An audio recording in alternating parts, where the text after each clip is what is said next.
Our quest starts with Morven the Dwarf, a courier coming along the old country road from the fishing port Yalta.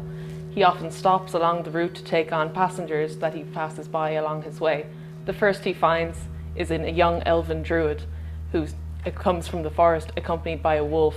About 2 hours along the journey, however, he stops again and a young tiefling rogue steps on to the carriage. He welcomes you both and says that you're nearing the next town of Arden where you will be stopping for the day. What do you do in the meantime? My name is Teresa, I'm the Dungeon Master.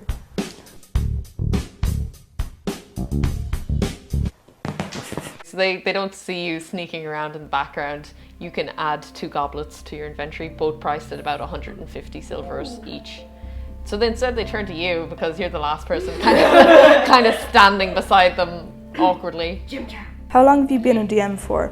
I've been a Dungeon Master now coming up for 6 months, and before that I had played for about 6 months. White walled city appearing, but in crest of a hill you can just see a white marble castle rising above it. I wouldn't say I prefer either of them. Both have their perks that make it enjoyable. As I've been playing now as a Dungeon Master for the last 6 months, I do kind of miss being a player, but for the freedom of just having the character and playing that character for a couple of hours. But I really do enjoy being a Dungeon Master, simply to throw like curveballs and make this really rich world for my players to enjoy. Yeah, you try to whip outwards, but then it's coming back and just getting you, and you take 2 damage. How long would it take on average to prepare a game? The most time-consuming part is definitely the world building, because it's the part I enjoy the most, so that might take an hour to 2 hours. Then after I have the world built, I go through the monster manual to find what kind of creatures I think would inhabit that area. That takes maybe another half an hour to 45 minutes. Then creating NPCs that they'll meet along the way, that's probably another half an hour. So you're looking at maybe 3 to 4 hours per quest, which would take maybe 5 to 6 hours to complete. How did you find the players in the game we played for the documentary? I thought they did really, really good. Like, there was no nervousness. Like, usually when you go into D&D, there's this kind of stigma of, I don't really know what to do, I don't want to play the character, I just want to be me but do what the character would do. But I found everyone got into character and picked up on the rules and everything really, really quickly, which made for like a really authentic, really nice experience for both me to play with them and I hope for them to play with each other.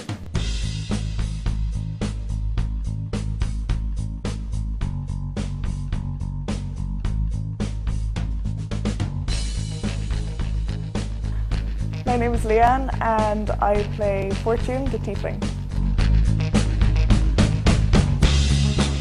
My name is Gemma and I play Jim Foxbeard. Hello, I'm Amy and I played Anna Amakir. Have you ever played D&D before? I have played D&D with a few friends. There were no rules per se. We just kind of went along with whatever. I have. I played D&D a lot last year with my friends. There was a group of 4 of us, all girls. We were very proud of ourselves. We're like all female D&D and we had loads of fun playing it, and so that kind of helped, I suppose, with this game because I had a lot of experience with it. No, except for that instant, I did not play D&D before. How did you find your experience with our game? Much more organised for one, because I actually knew the rules and what I was supposed to be doing and not doing and what I could do and couldn't actually do, and death is real, apparently. I'm not gonna lie, I kind of went in a little bit blind and I blanked out half of the rules, so it was kind of a slightly traumatizing experience. Would you play again? But yeah, I think I've learned from my many mistakes. What did you think about the character you played? I think my character was one of the best characters.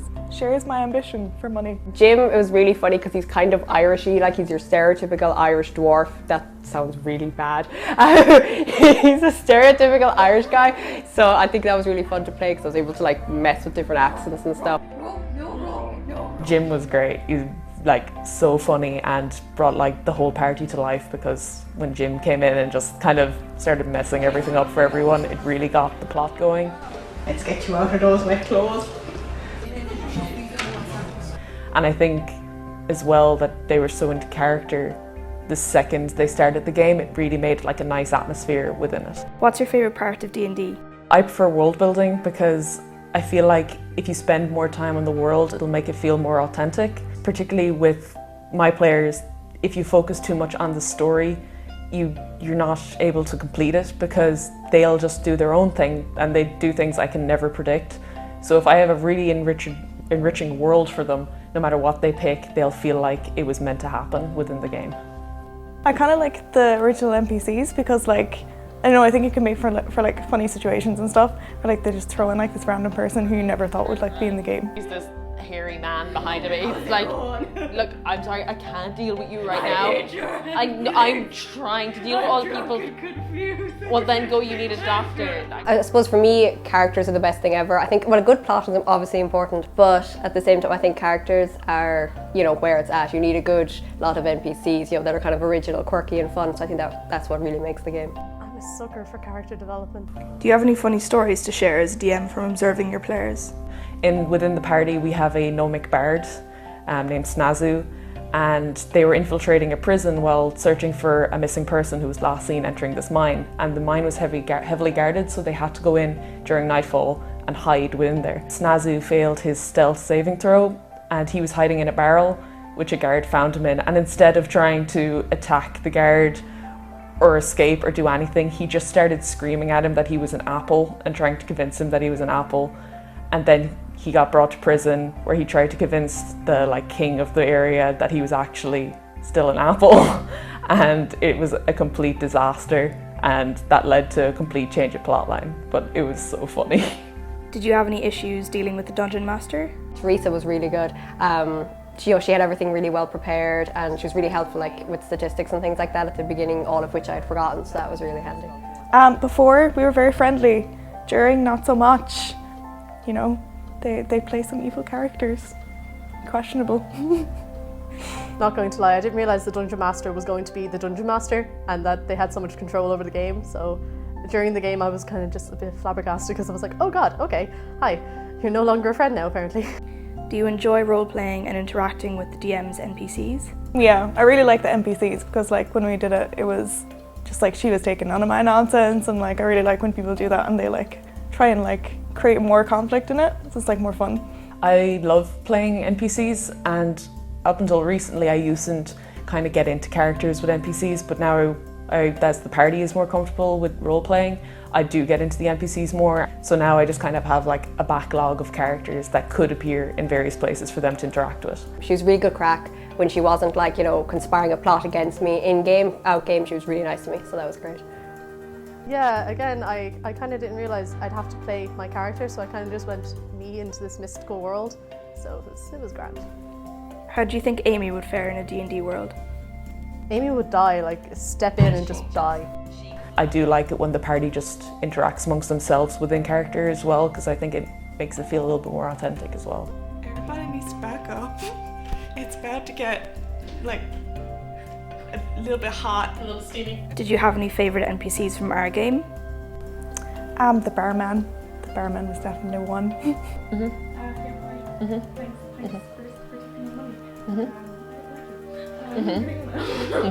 I liked the priestesses mostly because I really freaked them out when I brought in that, severed hand. They were my favourite just because they reacted so bizarrely to me. So the other one just kind of grabs her, pulls her over, and just what do we do about this?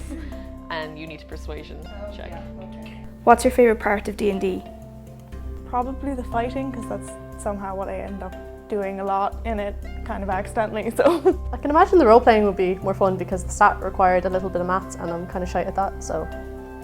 I'm really bad with the stats because I always forget them, even though I like maths and stuff. The role-playing I try to do, but I'm really bad at it. With fighting then, again, it's good if it's really fast-paced and stuff, but sometimes, again, I forget how to do things, so the fighting gets all kind of stunted and stuff. But I do enjoy the fighting and a bit of killing. It's always fun. Do you use the book a lot? The main one I consult is the Monster Manual. It is like a lifesaver when you're playing a game and someone decides to walk down a random path, and it'll just be an empty path without the Monster Manual there with me, so I can just be like, there's goblins, and just flip to the page which I have earmarked in my own copy of the Monster Manual. I love making these really big dramatic battles with different monsters. For example, in one of the earlier quests, their main antagonist is an illithid. So I made this huge battle for them in a old forgotten temple that had about 20 goblins, 10 wolves, and the entire party against this one illithid and 2 hellhounds. It was pretty fun. I had a giant owl in one quest, like a mini quest that helped the party. I've used fairy dragons and owl bears. I love owl bears. Do you prefer one-off storylines or long overarching ones? I prefer the long arching ones. Like, we just completed a quest that took about, say, collectively 12 hours to complete, simply because the characters kept changing the way the story had to be told. But I think my party does prefer short, contained quests, so I try to keep an even balance between that. I'm always prepared for anything. I had to change my last quest completely because one of the characters got arrested.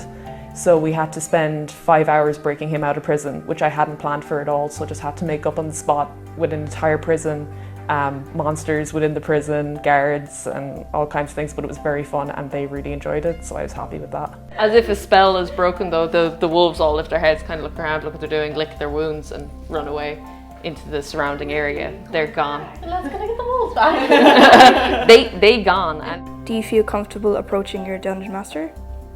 Yeah, which was basically every single one of my turns. I was sitting in the best seat, I was like right beside her, so anytime I had a problem I was like, you know, Teresa, I need help. So basically every time I had to roll a dice, she was just like, did you remember to add this, did you remember to do that, so that was really helpful. Do you ever struggle with the players or have issues with preparations? Yeah, they get a little bit upset if the campaign isn't aimed at them. So with that kind of dynamic, it makes it a little difficult sometimes, but it's easy to overcome. Like, I'll just throw in little things for everyone to enjoy. you managed to successfully harvest a hand. It's just a bit of fun and it'll help you relax, or even if you're only doing like an hour a day kind of just reading the books or that kind of thing, you'll learn as you go. You don't need to know the rules going in.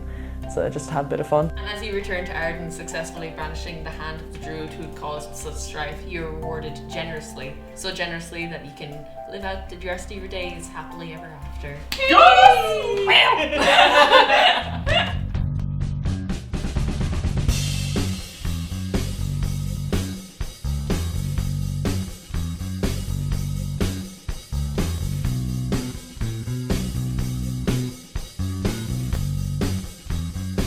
Great game. Everyone should play D&D. I think it's really fun and I really hope I get to see more of it in the future. It's great and I love it.